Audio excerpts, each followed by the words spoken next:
Good morning সবাইকে, সুপ্রভাত। আজকে 18ই মার্চ মঙ্গলবার, আর আমি চলেছি একটি নতুন ডেস্টিনেশনে।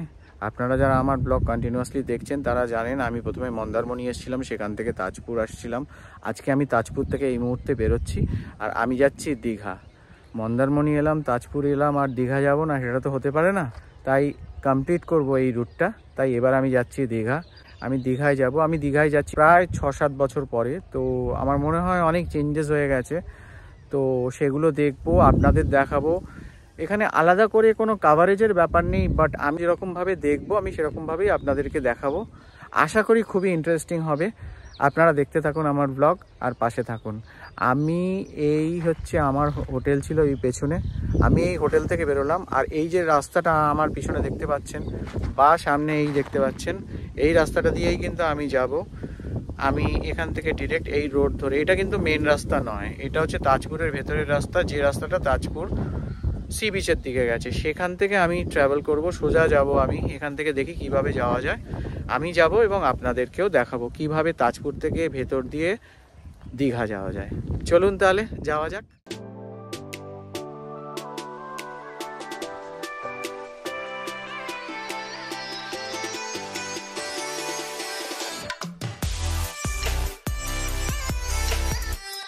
আমি তাজপুর থেকে বেরিয়ে এই সোজা রাস্তা দিয়ে যাচ্ছি। আমাকে বলা হয়েছে, মানে ওই রকমই ডিরেকশন দিয়েছে। আমি গুগল ম্যাপ চালাইনি, আমি দেখতে দেখতে যাচ্ছি, সেই জন্য গুগল ম্যাপ চালাইনি। আমি দেখছি, দেখি কিভাবে যাওয়া যায়। আমাকে বলেছে যে এই রাস্তাটা দিয়ে গেলেই আমি ডাইরেক্ট দীঘা পৌঁছে যাব। তো দেখা যাক।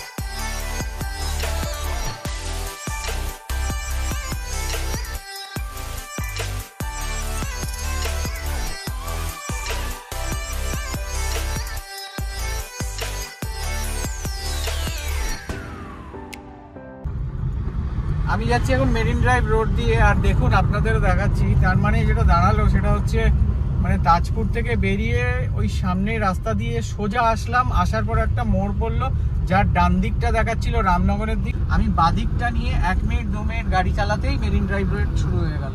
আপনারা যারা তাজপুর থেকে দীঘা যাবেন, অথবা ওদিক থেকে আসছেন, মন্দারমণির দিক থেকে আসছেন, অথবা কলকাতার দিক থেকে এসে মেরিন ড্রাইভ রোড ধরছেন, তাদেরকে আমি অন্তত বলবো 2 মিনিটের জন্য হলেও এইখানটা একটু দাঁড়াবেন। দাঁড়িয়ে একটুখানি এই জায়গাটা উপভোগ করে যাবেন।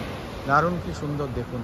আর আমি এইখানটা দাঁড়িয়ে, এই দেখুন সমুদ্র, এই হচ্ছে ঢেউ, দারুণ লাগছে এই জায়গাটা।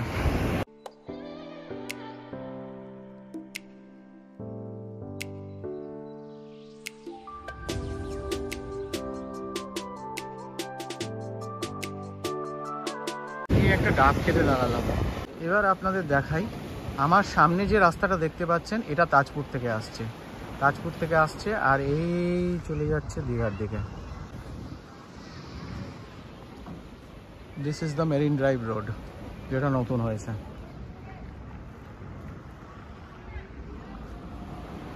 আর এই হচ্ছে সমুদ্র। শুধু দেখুন এই জায়গাটা কি সুন্দর লাগছে। বিকালের দিকে আসলে আরো ভালো লাগবে। এখন 12টা 12:30 বাজে।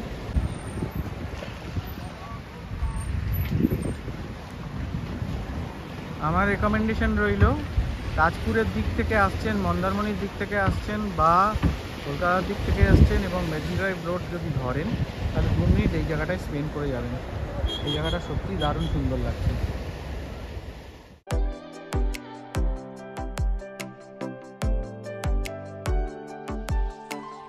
যেখান থেকে না শঙ্করপুর এরিয়াটা স্টার্ট হলো, এটা আমরা শঙ্করপুরটা ক্রস করছি, শঙ্করপুর সি বিচ সামনেই।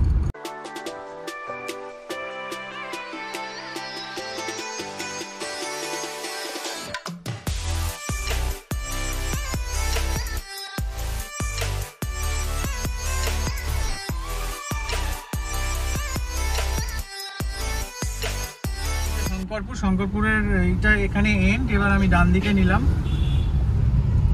দেখুন কি সুন্দর দৃশ্য, দারুণ লাগছে কিন্তু।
দাঁড়িয়ে আছি বিশ্ব বাংলা গেটের সামনে।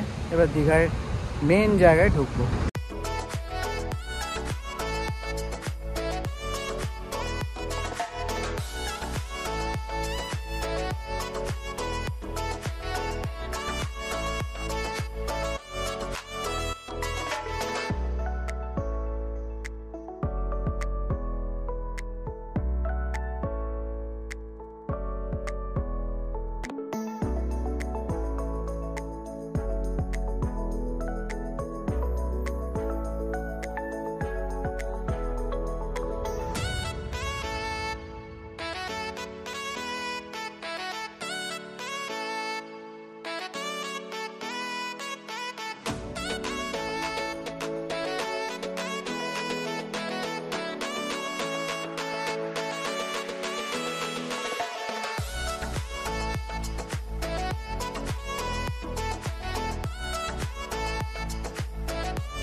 অবশেষে এসে গেলাম আমি দীঘা। আমার তাজপুর থেকে দীঘা আসতে সময় লাগলো ওই ঘন্টাখানেক লাগলো। অ্যাকচুয়ালি আপনারা যদি ডাইরেক্ট আসেন তো ঘন্টাখানেক লাগবে না। আমি একটু থেমে থেমে আস্তে আস্তে অ্যাকচুয়ালি সৌন্দর্যটা উপভোগ করতে করতে দাঁড়ালাম, এসব করে আসলাম বলে আমার ওই 1 ঘন্টা মতো লাগলো। আর আমি এসে গেছি নিউ দীঘায়। আমি উঠেছি হোটেল মেহেকে, ডিটেলসটা পরে বলছি। আমি জাস্ট হোটেলে ইন করেছি, একটু ফ্রেশ হয়ে নি, তারপর আবার কথা বলছি। তো আমি রুম টুর আলাদা করে আর কিছু দিচ্ছি না, একটা স্যাটিসফ্যাক্টরি রুম নিয়েছি। আমি একা এসেছি তো একটা মোটামুটি স্যাটিসফ্যাক্টরি রুম। এই মোটামুটি রুমের চেহারা ঠিক আছে, বাজেট ফ্রেন্ডলি। ওয়াশরুম আছে, ওয়াশরুমটাও ঠিকঠাক একার জন্য আমার।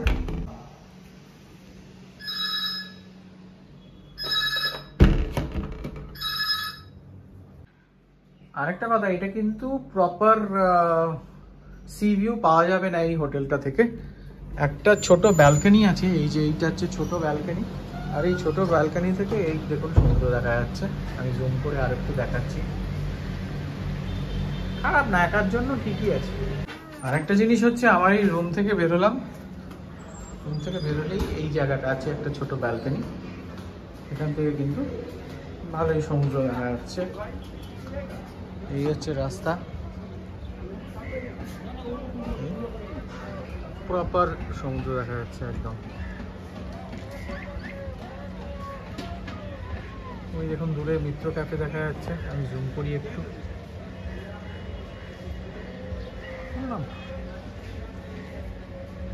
অনেক দোকান হয়েছে। আমি অ্যাকচুয়ালি 9 বছর পর দীঘাতে এলাম, তো অনেক দোকান হয়ে গেছে। নিউ দীঘা অনেক ডেভেলপড হয়ে গেছে। এই হোটেলের সামনে, এই হোটেলের কার পার্কিং।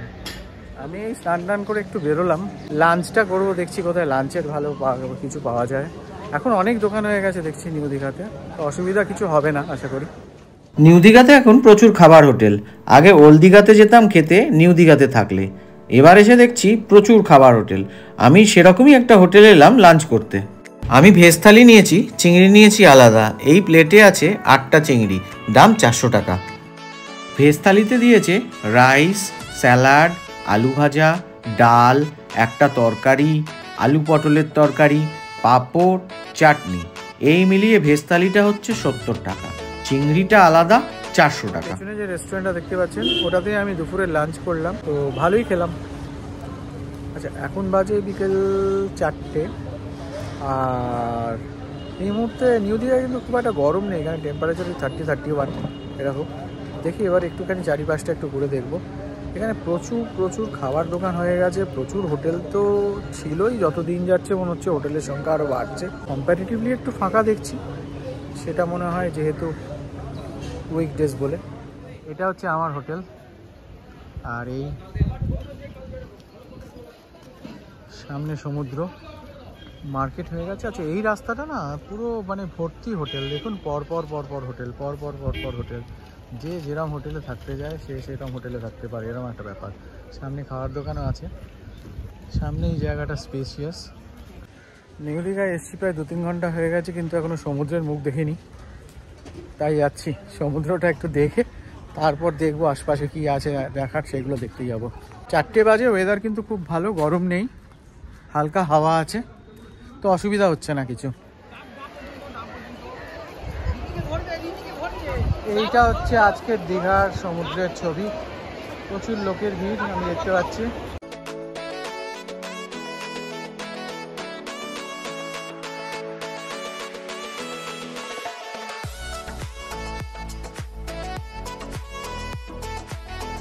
এখানগুলো না পুরো সাজিয়ে দিয়েছে, প্রচুর বসার জায়গা, সামনে চওড়া রাস্তা।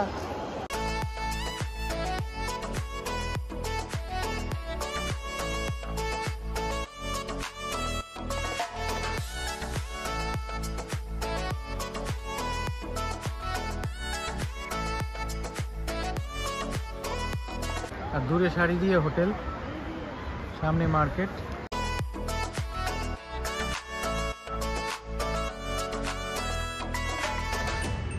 আমি চলে এলাম হচ্ছে অমরাবতী পার্কে।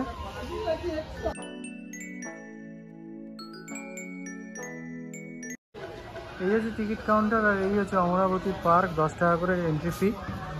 আমি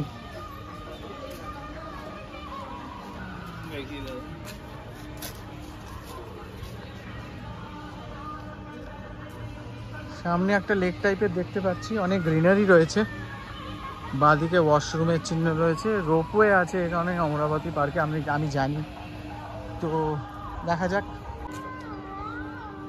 এর পাশে একটা দিঘি আছে, এখানে বোটিং হয় যা বুঝতে পারছি। আর এই সামনে রোপওয়ে, এই রোপওয়েটা চড়বো। বেসিক্যালি এখানে রোপওয়েটা আর বোটিংটাই আছে যা বুঝতে পারলাম। বোটিংটা বা রোপওয়েটা চড়া যেতে পারে, দেখি রোপওয়েটা চড়ি। আচ্ছা, রোপওয়ে টিকিটের ডিটেলসটা এখানে দেওয়া রয়েছে, তার মানে 80 টাকা করে একজন অ্যাডাল্টের টিকিট। টিকিট নিয়ে নিলাম, টিকিট নিয়ে এবার যাচ্ছি। এই রোপওয়ে বন্ধ করে এই রোপওয়ে যা স্টার্ট হলো এবার।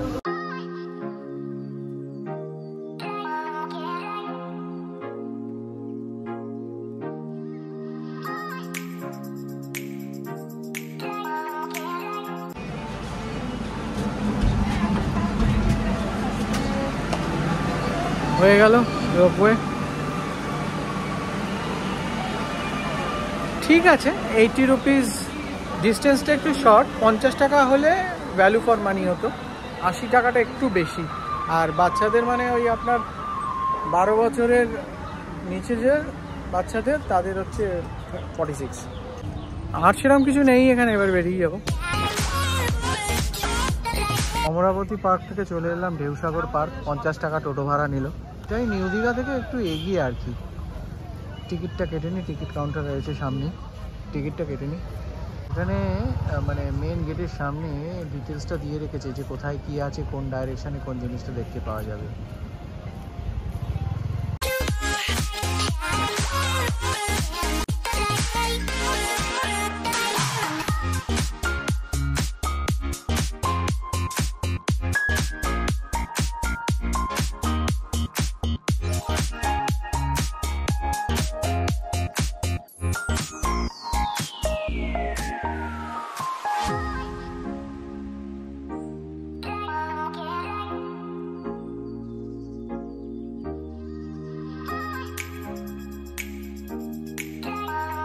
পার্কের ভেতর দিয়ে কিন্তু বাইরের যে রাস্তা, যেটা সমুদ্রের ধার দিয়ে যাচ্ছে, সেখানে কিন্তু যাওয়া যাবে না। মানে পার্কের ভেতরে ঢুকে কেউ যদি ভাবে সমুদ্রের দিকে যাবে, সে কিন্তু যেতে পারবে না।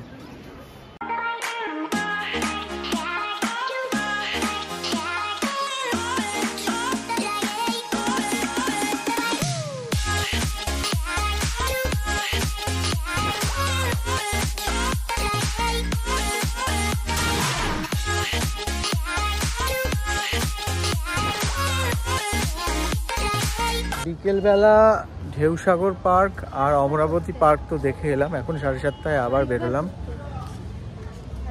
পেছনে আমার হোটেল মেহেক দেখা যাচ্ছে, আমি এই বেরোলাম। দীঘা কিন্তু অত ভিড় নেই, মোটামুটি ফাঁকা দেখছি। এবার একটু যাই। এখানে এখন মানে নিউ দীঘাতে প্রায় নিউ দীঘা ওল্ড দীঘার মতো চেহারা নিয়ে নিয়েছে, কারণ এত হোটেল আর এত দোকান এটা কিন্তু আগে ছিল না। এখন রিসেন্ট দেখছি প্রচুর হোটেল, প্রচুর দোকান। আপনাদের দেখাই, এই দেখুন পর পর পর পর হোটেল এবং ভালো ভালো হোটেল।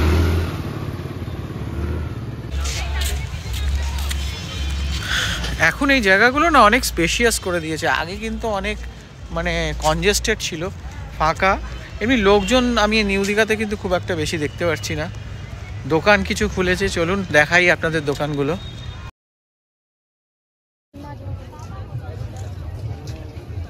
বাহারি রকমারি ব্যাগের দোকান, খেলনার দোকান, ইনফ্যাক্ট মাছ ভাজার দোকানও দেখতে পাচ্ছি। এপাশেও অনেক দোকান, শঙ্কের দোকান, পার্লের দোকান, প্রচুর দোকান রয়েছে। খাবার দাবারেরও দোকান রয়েছে দেখতে পাচ্ছি, মাছ ভাজা এটসেট্রা। ইভেন বাস্কিন রবিন আমি দেখতে পাচ্ছি, এটা একটা কি বিগ চিকেন। প্রচুর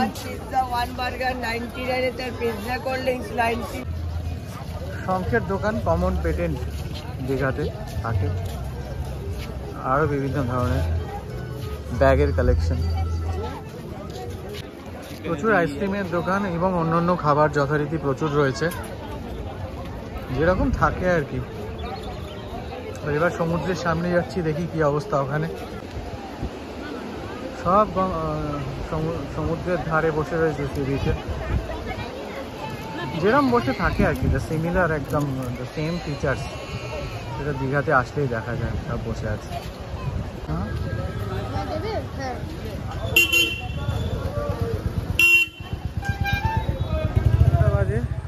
ডিনারের জন্য বেরোলাম, দেখি কোথায় পাওয়া যায় ডিনার ভালো। অনেক দোকান আছে এখানে অবশ্য, এখন কোনো অসুবিধা হওয়ার কথা না। আমার এই পেছনে যে হোটেলটা দেখা যাচ্ছে, হোটেল সুইট হোম বলে, এখানে আমি, এটা নিউ দীঘাতে, আর এখানে আমি ডিনার করলাম। ওই রুটি আর চিকেন রেশমি বাটার মশলা নিয়েছিলাম। রুটি নিল 6 টাকা করে, আর চিকেন রেশমি বাটার মশলা 170, 4 পিস ছিল। তো ভালোই খেলাম, খারাপ না। আপনারা আসলে একবার ট্রাই করতে পারেন এই রেস্টুরেন্টটাতে। সব কিছুর দাম আমি দেখলাম মোটামুটি রিজনেবল, ভালোই লাগলো। এবার জাস্ট হোটেলে চলে যাব। আজকের মতো গুড নাইট। আবার কালকে সকালে দেখা হচ্ছে দীঘাতেই। দীঘাতে আমি কালকেও থাকবো, পরশু দিন বাড়ি ফিরবো। আর কালকে দীঘার অনেকগুলো জায়গায় আমি যাব, আর আপনাদেরও সেগুলো দেখাবো। দেখতে থাকুন। আমি আমার চোখ দিয়ে কিভাবে আপনারা দেখবেন সেটাই আর কি। আমি আমার চোখ দিয়ে আর এই 6 ইঞ্চি স্ক্রিনে আপনাদের দেখাবো দীঘার বিভিন্ন জায়গা। দেখতে থাকুন আমার ব্লগ, আর সাথে রাখুন কুন্তলস ডায়েরি। এই ছিল আজকের ব্লগ। আশা করি আপনাদের ভালো লেগেছে। অনুরোধ রইল একটা লাইক, কমেন্ট ও ভিডিওটা শেয়ার করা। আর আমার চ্যানেলে নতুন হলে চ্যানেলটি সাবস্ক্রাইব করে আমাকে এগিয়ে যেতে সাহায্য করবেন। আজ তাহলে আসি। ভালো থাকবেন, সুস্থ থাকবেন। বাই।